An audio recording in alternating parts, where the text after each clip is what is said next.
Broadcasting live from 8-Bit Toronto, this is Pop Culture Reference, your one-stop reference for all things pop culture. I'm one of your hosts, Garrett Strother. I'm one of your other hosts, Seamus Connolly. I'm Ricardo, I'm a host. Also, I was gonna intro myself as Dr. Movies this week, and I didn't do it because I lost my mojo because I was up top. Oh man, well you gotta make Dr. Movies stick. You gotta change your social media handles to @DrMovies. Hashtag Dr. Movies whenever you're gonna hit us up on social media. PhD. I was gonna say DDS because that's somehow funnier to me.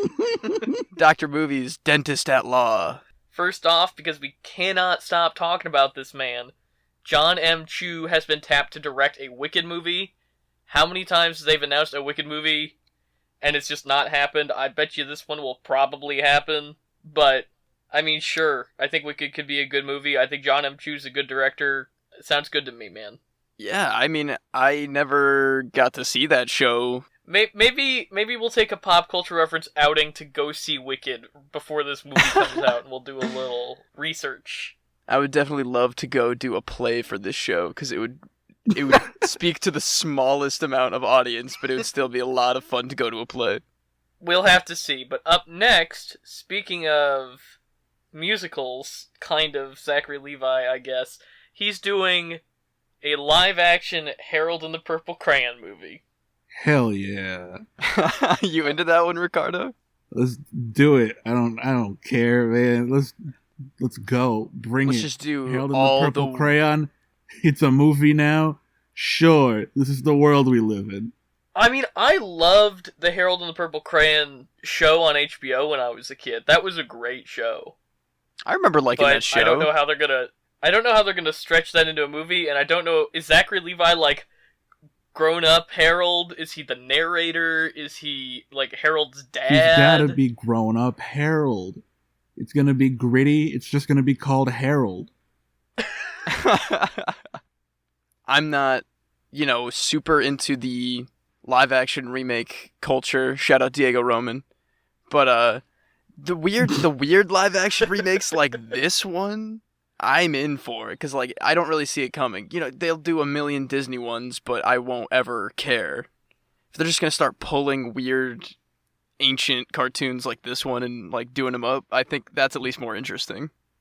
I know we have it in a different order in the Google Doc, but I think that if we're going to talk about weird properties we're making movies out of, I think we should talk about Lil Yachty's new action heist film based on the Uno game. I love it. There's one man I would trust with this property. It's Lil Yachty. I think he's really going to put the gravitas on the Uno name, truly. And we were tossed around some ideas before the show, but here's what I got.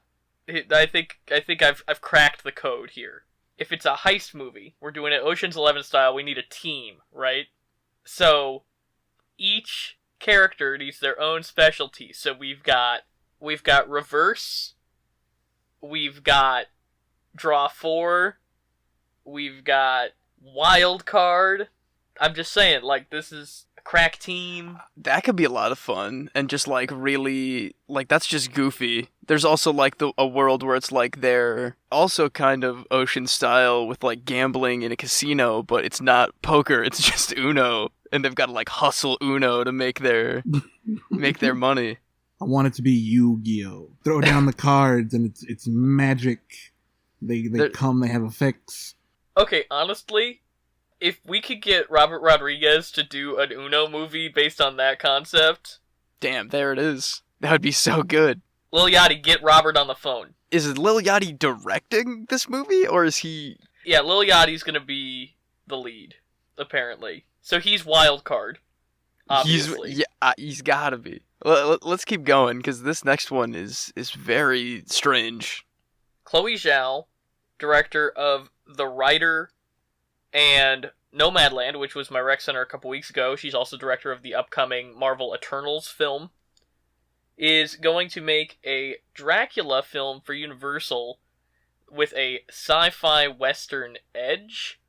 So I'm guessing that this is kind of a response to Invisible Man doing really well, and them seeing that these indie directors with their unique vision where they're not trying to stuff a cinematic universe into anything can actually, like, work. Yeah, man. I mean, if it's gonna be taking after just the mark of quality that The Invisible Man had with just...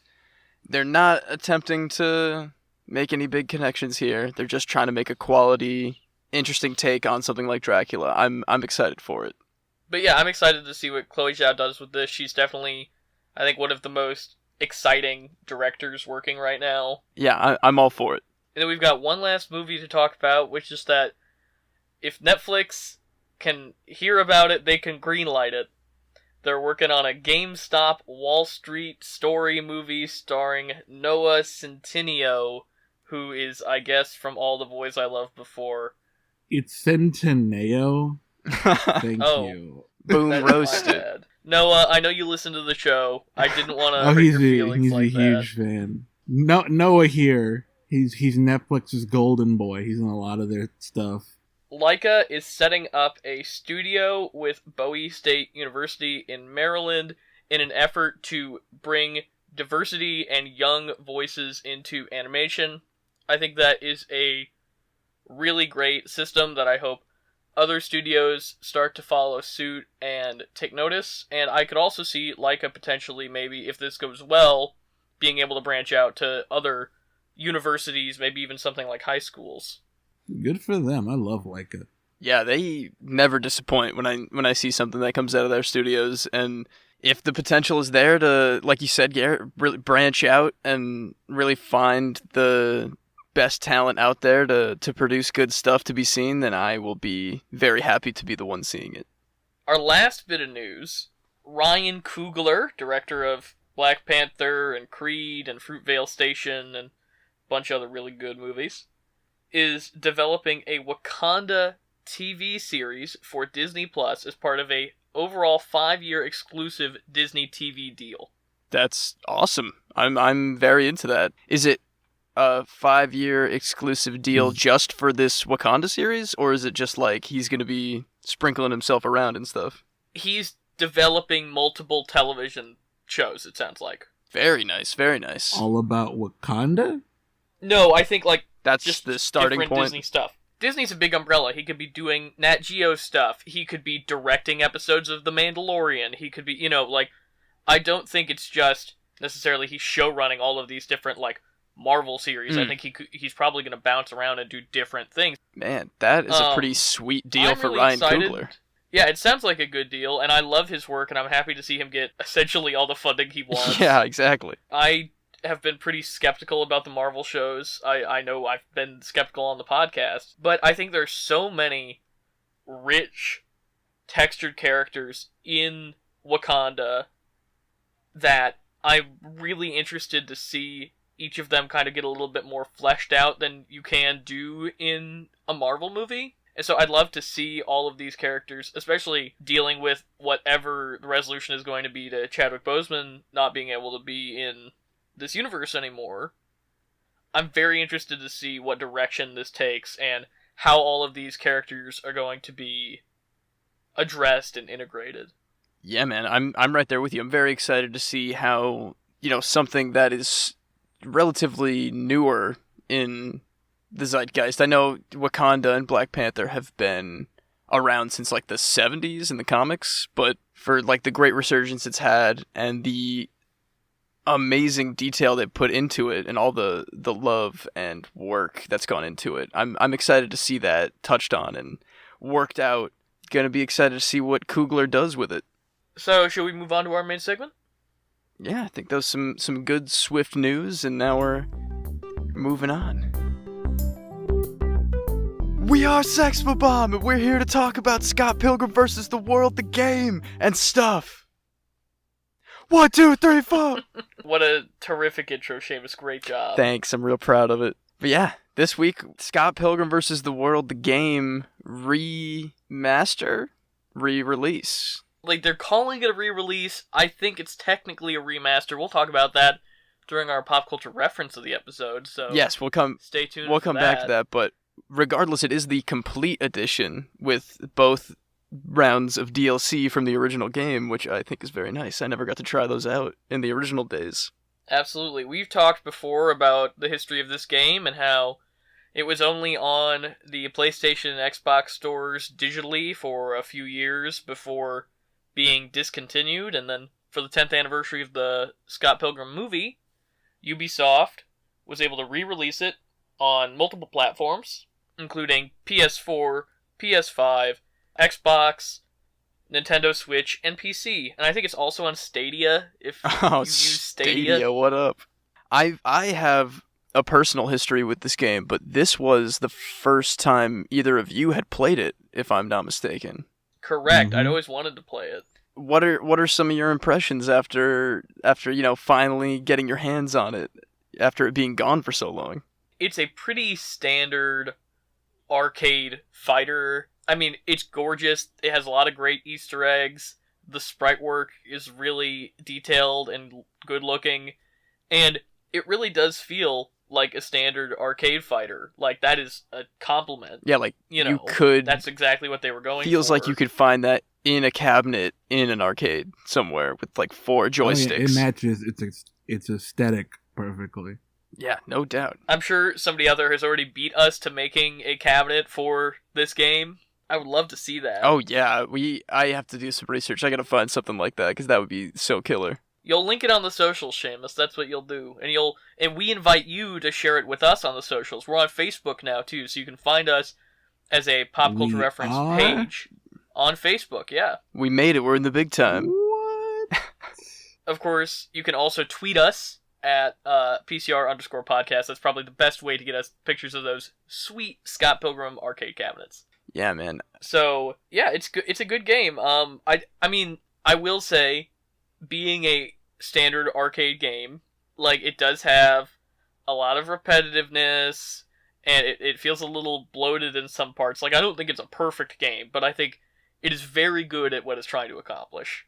For as highly as I talk about this game, I'm not gonna say that there aren't a little bit of, there's some problems that can be fixed. Trying to line up with enemies to hit them like 10 times in a row. They can get really annoying.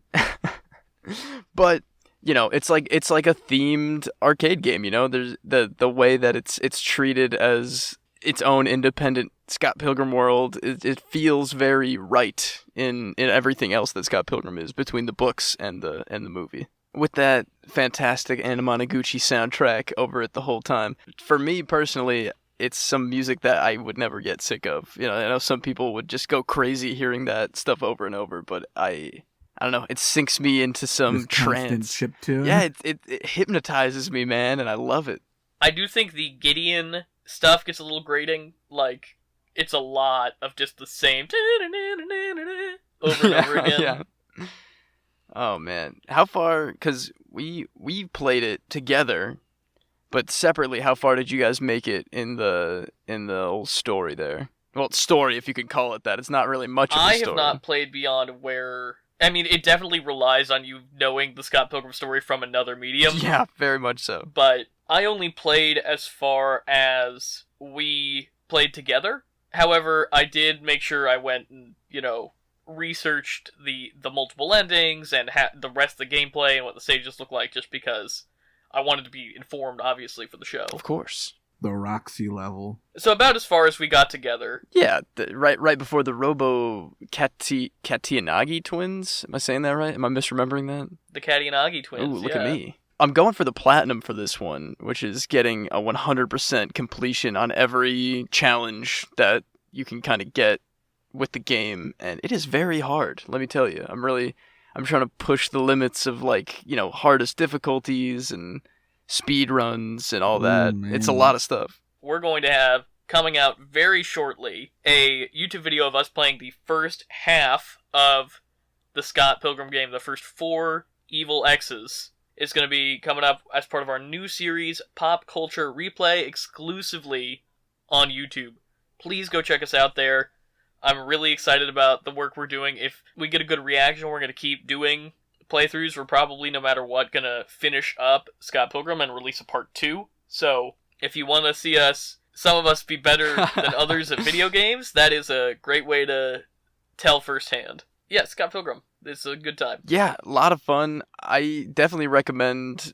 It was only $15 for such a classic. Yep. There's a bunch of other game modes. Did you guys check those out yet? I did. I played the survival mode, the zombie survival mode. Yeah, I checked that one out too. That is incredibly hard. It's fun though. It's really fun. I bet you if we played it together, we could do a lot better at it. I don't know if you can play those together. I was looking around and. Well, obviously, Battle Royale, you have to have multiple players. But I think that might just be on like the couch because I think it's up to 4. Those are local co-op. I think they are local co-op up to 4 players. Well, then next time we're all together, boys. We're gonna get our gamer fuel and our Doritos. We're gonna go hard. The multiple endings is something that I am fascinated by because all of them appear to be like visions to these characters, but it really goes into the whole, we've talked about this before, idea that Scott Pilgrim is this weird choose-your-own-adventure where there's so many different mediums you can experience that story in, and they all kind of complement each other, but they also kind of contradict each other. And I think it's so fitting that there is kind of this illusion of choice when you're playing the game, that you're like, oh, if I play as a different character, of course that character's desired outcome is the one that ends this journey. Yeah, that is very strange, considering like the lack of actual story we were talking about before, and kind of how variable all the characters seem to be up until, the very last moment of the very last level that decides what ending you get. And what are those endings? So, Scott's ending, which I think it's weird that it's not the quote-unquote real ending, is that Ramona leaves, and Scott starts dating Envy and Knives and Kim all at once. And it ends with this, like, weird, kind of misogynistic, like, he was the luckiest guy in the world. Or was he? And I was like, okay. Well, I didn't think that as like a I know you're 10 years old. Misogynistic dig. I thought, wasn't it like he was the happiest guy in the world? Or was he being like, he actually loved Ramona and he's not happy with his womanizing lifestyle? That's what I took that as. But I don't know, it also just feels like, and I know the whole point is that it's like, it's not supposed to be like an actually satisfying ending, and that it's kind of like this weird fantasy, but it really, to me, contradicts the entire point of Scott's arc from the books and the film, which is like, oh, two-timing both of these women made me a jerk, and was bad to both of them. It irks me a little bit. I know it's supposed to be just like funny and dumb. No, I get it. But it really does undercut that message. I definitely, when I beat this when I was younger, kind of had a similar reaction of like, because I had just seen the movie, it had just come out, and I was like obsessed with it at that point, and I was like, they're like treading on the journey of Scott not being a person who, I don't know, has kind of a shameful life. I mean, like, I guess it's not shameful if they're all in like a consensual 4-way relationship, I guess, but I don't know. It's just very strange one for sure. And then we've got Kim's ending, where it makes it at first seem like she's gonna end up with Scott, but then she and Knives walk off into the sunset together. I thought that was nice. Yeah, that's a fun ending. Is there any basis for Kim being queer in the books? Because I don't think there's any subtext for that in the game or the movies up until that point that it happens in the game. Well, am I crazy, or is the Knives power-up move for Kim, they kiss each other, and it like stuns all the bad guys? Oh, really? I haven't played as Kim, but I feel like I remember that being like, for the female characters, when you hit your little Knives button, that happens instead. I don't think there's any like real. Also a little weird. Yeah, that is weird, but I don't think there's any real standing for something like that ending in the books, as far as I remember. It's a fine little ending all the same. Stephen Stills, of course, he's all about the band. A gig is a gig is a gig is a gig is a gig. Of course. It's all about Sex Bomb being the best band. It's a little weird they didn't bring in his queer stuff from the books either, but I mean, hey, they picked and chose a lot of weird stuff for this game. Also, real quick, I want to talk about, just because I'm thinking about Sex Bomb, there's so many good gaming Easter eggs in this game. God. And I know I'm not a hardcore gamer by any means, so I'm sure I'm missing tons of them, but like the Mega Man stuff, the fact that you can throw turnips like in Super Mario Bros. 2, The fact that you go into subspace, like in Super Mario Bros. 2. Yeah, man. Mushrooms and stars and pipes. All Mario stuff. A lot of this... Mm-hmm. Like in Super Mario Bros. Exactly. 2. A lot of the shops have items that are like, the last fantasy instead of Final Fantasy or something. Or like Speedy Hedgehog. I think you'll find it's the never-ending fantasy. Seamus. That's what it is. Yeah, they really crammed a lot of fun stuff in there. Lots of Sonic references, even though I'm not a big Sonic guy. I caught some of those, including the box art for the physical edition on the Switch has Scott in a, Sonic pose. Oh, yeah, that's right. The iconic Sonic pose. So the last of the main characters, the ones that didn't come in the DLC originally, is Ramona's ending, which is the quote-unquote real ending, where Ramona and Scott go off together on their own, live presumably happily ever after. Great. Then, DLC endings, we've got Wallace. He doesn't get any text or anything, it's just him sitting on the stage at the Chaos Theater in a throne while confetti falls around Oh my god, him. He's the new Gideon, Lord of Power. I love it. I guess, makes sense. Yeah, sure, he's the King of Toronto now. Knives and Scott get married in Knives' ending, and Scott's not so sure about it. Oh. And then there is, and I don't know how you unlock Nega Scott, but there's a Nega Scott ending. Oh, what? How do you unlock that? I beat the game on Grandmaster. You would think that would have unlocked it for you, but... Let me look it up. So, unlocking Nega Scott, you have to beat the game a minimum of 4 times, and you have to use a different character. So, Kim, Scott, Steven, and Ramona each time. Damn. So you gotta use everybody. Damn. Well... And so, Nega Scott's ending is he takes over the universe and sends everybody to work in the salt mines. That's great. I love that. Those Toronto salt mines. They're the salt mines of Toronto. Oh, man.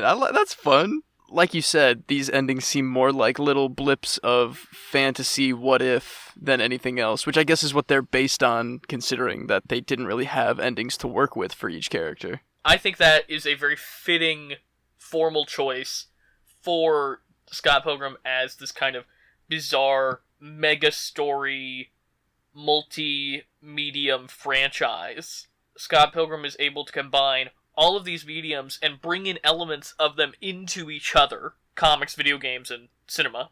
And I think it is a fascinating, overarching story.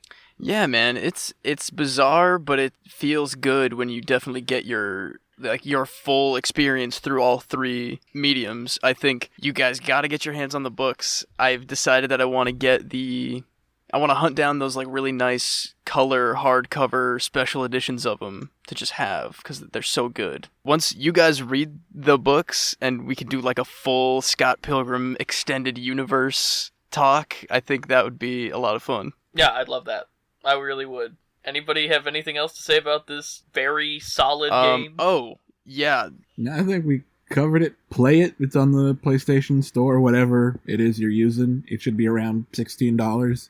Totally Also, worth it. before I forget, I'm remembering correctly, at the very end of the credits of the movie, the Scott sprite from the game shows up on screen and collects the coins from the game at the very end, right? Let me look it up real quick. I've got it. That I'm pretty sure you would so never really... You wouldn't get the reference unless you played the game, because it's straight, pulled from the game, I'm pretty sure. Yeah, it says the end, and now Scott is bashing it. He even used his super move from the game. And then it's exactly Scott from the game. So he comes in, bashes up the end logo, uses his super move where he punches in the air, all the coins fall around him, and then he does his Mega Man teleport away, just like he does at the end of 11. So they were weaving them, man, all the way back then. They came out in the same week, and they were just... I don't know, it feels extra good now that whenever you finish that movie and that comes up, you'll be reminded of how good this game is. Hard recommend on this one, 10 out of 10. Well, maybe not 10 out of 10. Hard recommend, though. It 8.5 out of 10, maybe? High marks. 8-bit out of 10. Got him. Hey, we got him. Done it again. Oh my god. For today's pop culture reference, we're going to be differentiating between the idea of a game remaster, a game remake, and a game re-release, in honor of the Scott Pilgrim vs. the World Complete Edition re-release, which I think technically qualifies as more of a remaster than a re-release. And breaking that down a little bit, a game remaster, it's often associated with a re-release or is confused with a re-release, but it's basically taking the same assets of a classic game that still has a lot of popularity, repolishing all those assets to, liven them up a little bit and give them somewhat of an update, and then using that opportunity to re-release it back into the public that is still a big fan base for it. Essentially, a remaster is a way to make a game run optimally for a new audience. And they do that without having to completely rebuild the game from the ground up. Whereas a re-release is pretty much just like, oh, here's the game from the PS2, we ported it and put it on the PS3, and here you go. Like, there it is. And then both of those versus a remake proper. A remake, we're seeing that a lot more now because of the generations of consoles growing and the processing power. Yeah, I was about to say, are there many of those? Remakes? Well, I mean, Resident Evil 2 and 3 are some pretty prominent remakes that just came from Capcom. That's what I was about Capcom, to say, not yeah. Capcom. There's also the Shadow of the Colossus got a remake on the PS4 a couple of years ago that was very, very good. But yeah, they are in general more recent things. I'm sure there are examples, arcade games, definitely when they made the jump to home console, would have been remade. Oh yeah, absolutely. They wouldn't have been marketed as such, it just would have been, now you can play Donkey Kong at home. Yeah, remakes are as old as home consoles, technically, but now the branding of remakes is a very recent development, I'd say. Final Fantasy VII. Final Fantasy VII remake. The remake that just came out. That was pretty big too. Yeah, I played that. It's pretty dynamite. So yeah, it's just all kind of relative. And definitely there are a lot of things that blur the line between remake and remaster, or re-release and remaster, because Scott Pilgrim the game, most people are calling it a re-release, even though I definitely think it falls under the idea of a remaster where you're polishing it up and throwing in the DLC for free. That feels much more. Oh yeah, I totally agree with that one. Especially because a lot of games are kind of becoming their own remaster too. Because I've got my PS5, right? And I've got God of War and Jedi Fallen Order and Rainbow Six Siege, all PS4 games that are getting patches to make them run better on the PS5, run in 4K, run at 60 frames per second. So, in a way, that is also kind of a remaster within its own That's game. true, so we're going to definitely start seeing more remakes from properties that can't be optimally ported over through that backwards compatibility. We're going to be seeing stuff from, the PS1 era make a resurgence through remakes that the company that owns it can't necessarily re-release it to the hardware that we have now. So yeah, what's your favorite game remaster or remake? Let us know on social media. Email us at popculturereferencepod@gmail.com. Tweet us. Message us on Facebook. You know the drill.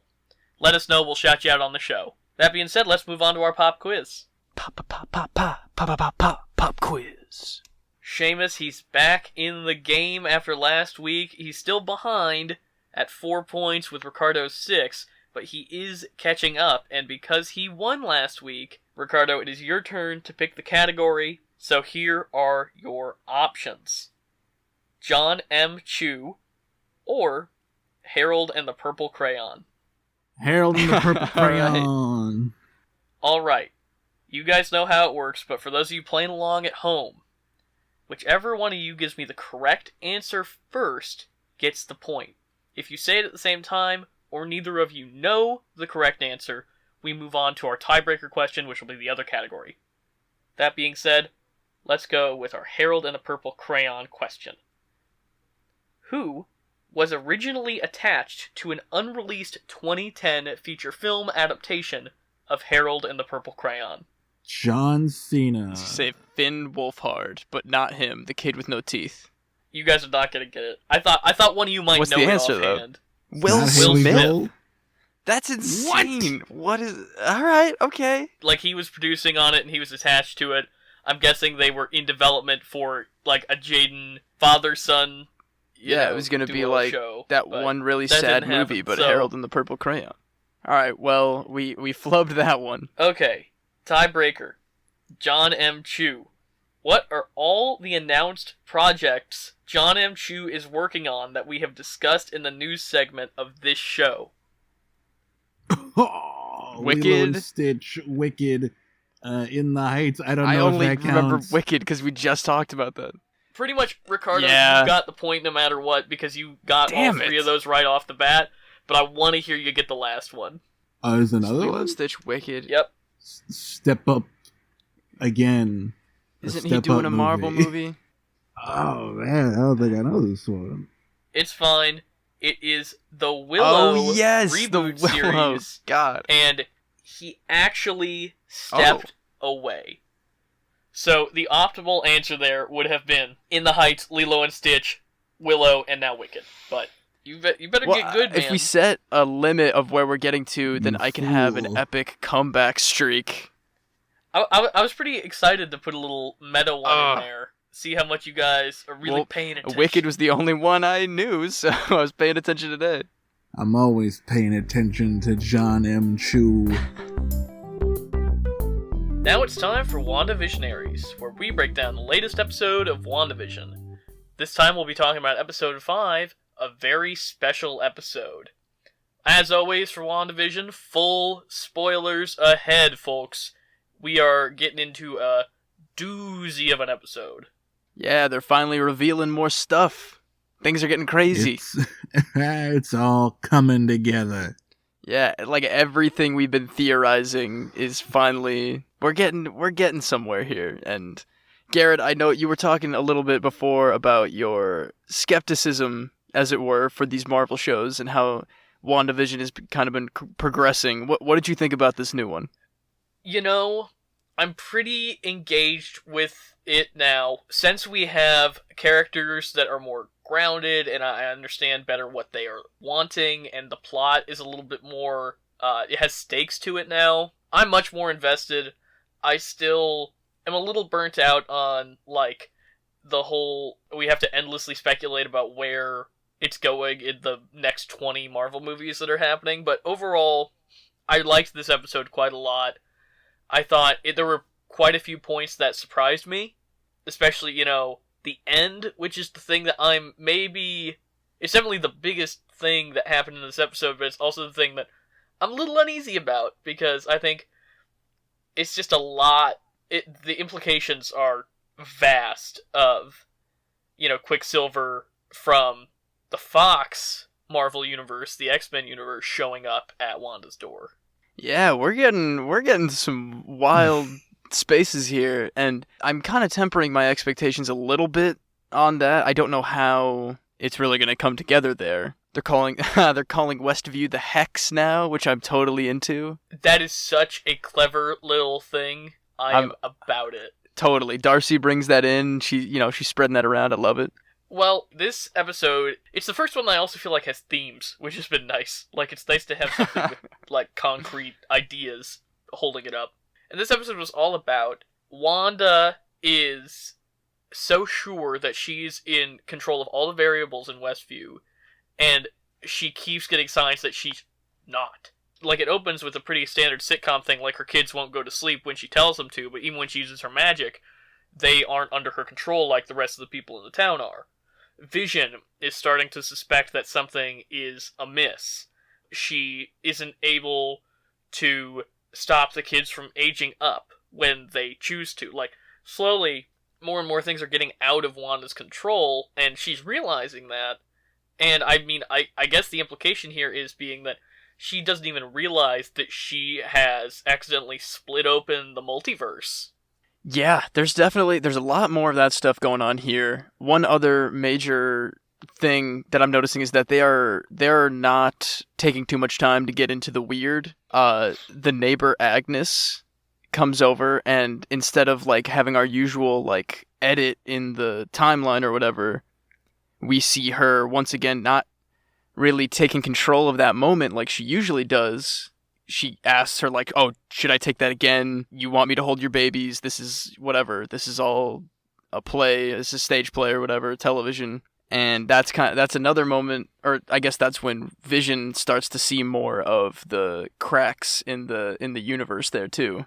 Ricardo, I know you were talking about how you love the creepiness of how we're going in here. What did you think of them really laying into it more this time around? I think, and adding to that creep factor, that everything anyone says always has some kind of double meaning. So you kind of become paranoid watching. It's like, what did you mean by that? With every piece of dialogue that comes your way. Definitely true. I love it, man. Wanda is Weekend at Bernie's-ing Vision. Yeah, oh my Westview. God. The horror of that zombie Vision is real. Oh, man, it is so messed up, and I love it. Yeah, for real. We get that awesome recording of her, like, storming a sword lab and taking Vision's remains. And then also we're seeing Wanda go a little bit more full villainy, which I know we mentioned last week. Maybe she could potentially be the villain in Multiverse of Madness, although it seems like with Monica Rambeau that they're kind of setting her up for a little bit of redemption arc and a little bit of a connection between those two characters. But I still think that is on the table, that Wanda's going down a path that we might have to see some bigger heroes step in to make sure it stops. They cross some kind of line because she comes out of her dome for the first time. Yeah, she comes out in full force, full Sokovian accent back in play, which I like that they did that for her more evil showdown monologue. You know, with the coming of Falcon and the Winter Soldier, like right after WandaVision ends, maybe they will sprinkle in some of those guys in there to pop their heads up. Yeah, that could be very interesting. We got the return of the ad this week, the Sinister ad, where it's a paper towel ad that's very clearly like you're wiping up blood. And so it's called Lagos, which is that where Crossbones gets blown up?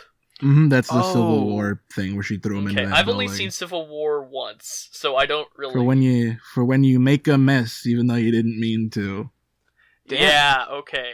I was gonna ask, because I wasn't really picking that one up, but yeah, that's where... Isn't that also where all those Wakandan people get killed, and that's how Black Panther gets brought into play, is because of her? No, that's at the UN in Germany, I think. No, I think that's why they're at the UN in Germany, is because they were like, students from Wakanda were in Lagos, and they got killed in this attack because of the Avengers.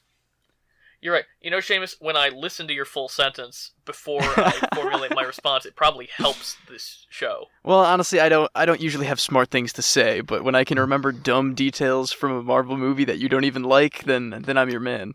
But yeah, okay, so that's an interesting callback, and so we're not only seeing flashes of her trauma, which is what we've seen in recent ads. Like the previous ads were Hydra and Stark talking about like things that she has been traumatized by, but now we're seeing guilt creep in, which I think is a very interesting glimpse into her mind. Are you talking about the super creepy and hypocritical, like, you can't use magic to bring back dead people, children, as her zombie robot husband walks up?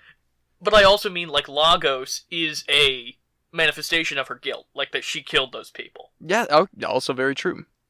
But yes, I think, yes, as her zombie husband listens to her tell her fake children that they can't bring back the dead. Yeah. What a weird moment. That dog's coming back, though. Oh, yeah. Yeah, I think so, definitely. I heard something about, like, Sparky is the name of Vision's dog in the comics, I guess. Oh, I didn't know. So, I'm sure they'll have some fun with that. The Tom King Vision miniseries has a whole thing about, dead dogs and leaves. Oh. And, bringing dogs back through weird vision technology, so. Oh my god, maybe we'll get a Robo-Dog? Robo-Dog, extra growing children, zombie husband, witch wife. What a family. Also, it's a real credit to Paul Bettany's acting, which he's gotten to do a lot more of this episode than he's gotten to do in the rest of the series. That even though we're in this stupid sitcom world and the stakes are so different, when he realizes that the dog is dead and comforts his boys, I it touched me. Like, even though I shouldn't be touched because there was, like, not, they're not real characters. But Paul Bettany just did such a good job at, like, this contemplative, somber dad comforting his children. Yeah, I know exactly what you mean. Like, when he kind of, like, brings their heads into his, like, waist, it's just like just a somber, comforting hug. Baby Vision pictures, I'm throwing that out there. Oh, the wonderful! Yeah. I was cackling. It's so goofy, because I also didn't recognize what theme song were they parodying for their 80s theme song, because... Is it All in the Family? Is a it show like, I never I just watched? figured that's what all 80s TV sounded like. Because every episode they do, like, first it was the Bewitched House, then it was the Brady Bunch House, now it's the All in the Family House, you know. So if they go forward again, is it going to be like Malcolm in the Middle? Well, I'm really hoping that when they do Full House, hopefully if they're doing Full House next week for 90 sitcoms, Elizabeth Olsen's older sisters were on Full House. Wait, really? As who? You want to...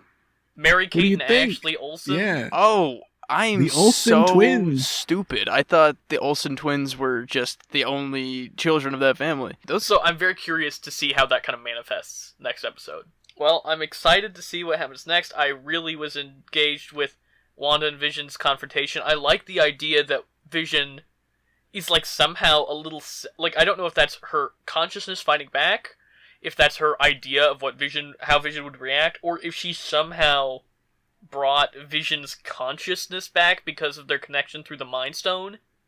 Oh, that's kind of what I was thinking, was that it was, like, actually him, but she's maybe, like, kind of keeping the cork on the bottle a little bit, like keeping that energy in whatever form he is and kind of keeping him reanimated, but it could just be her own guilt coming back out again. I'm gonna say that the emergence of Quicksilver here means that maybe they brought in Doctor Strange already, and they were like, "Hey, you gotta help us out," and he's like, "Whatever, I'll just pull one of her brothers from the multiverse." Maybe Evan Peters is gonna have to get back to the X-Man world in Multiverse of Madness. Maybe he's the third sidekick. I really do not want to have to deal with all of the fallout of bringing in the stupid X-Men right now. Because I just don't care. That changes the tone of Multiverse of Madness a lot if it's like, that's the sounds bridge. like you're a mutant bigot, Garrett. There's a whole series of movies on why that's wrong. You ever see an X-Men? Call me Peter Dinklage from whichever movie that was. Days of Future Past. Yeah.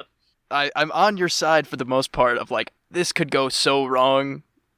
Let's see how it plays out. Maybe it's not even the actual Quicksilver in any way, and it is a full manipulation. Maybe we're not quite bringing in the multiverse just some yet. Guy. Let me ask you boys one question, though. You didn't see that coming? Oh, Oh my god. that's what we in the biz call a callback. Now it's time to save the rec center, where we give you our weekly recommendations. Ricardo, you got one? I guess I can just go off of the thing I watched on HBO Max recently. They put up the old Batman Brave and the Bold series on there, so I've been picking random episodes and watching them. And you know what? They hold up. I like it if you're into that kind of Silver Age mood. A lot of the episodes surprisingly have an emotional core. I've got a lot Batman-wise to go get to on HBO Max, but I'll definitely add that to the list. Yeah. Garrett, what's your rec center this week? My rec center, I'm gonna be that guy, Seamus. I cannot believe I'm about to say it. Call of Duty Black Ops Cold War. Wow. We're a CODcast. A game I was not excited for. I am not a big Call of Duty fan in general, but I do like zombies. I think that we've talked about that on the show before. I've gotta say, I am really impressed with the way they're handling zombies in this new game. What they're bringing back, the new stuff they're bringing in. It's not all perfect, but it's a new, refreshing gaming experience. It doesn't feel too different. It still feels like zombies, but it also feels like they're not just recycling the same crap. But Seamus, I understand that you have a jumbo-sized rec center this week, so why don't you let us have it? Alright, boys. This is it. And I think that deep down in your hearts, you both knew that this was coming. And I'd like to get your thoughts on that after. The 50 Shades of Grey trilogy. Let's talk about it. Let's get into it here. I'm the only one that's seen it out of the three of us. And This is the final moment of this punishment.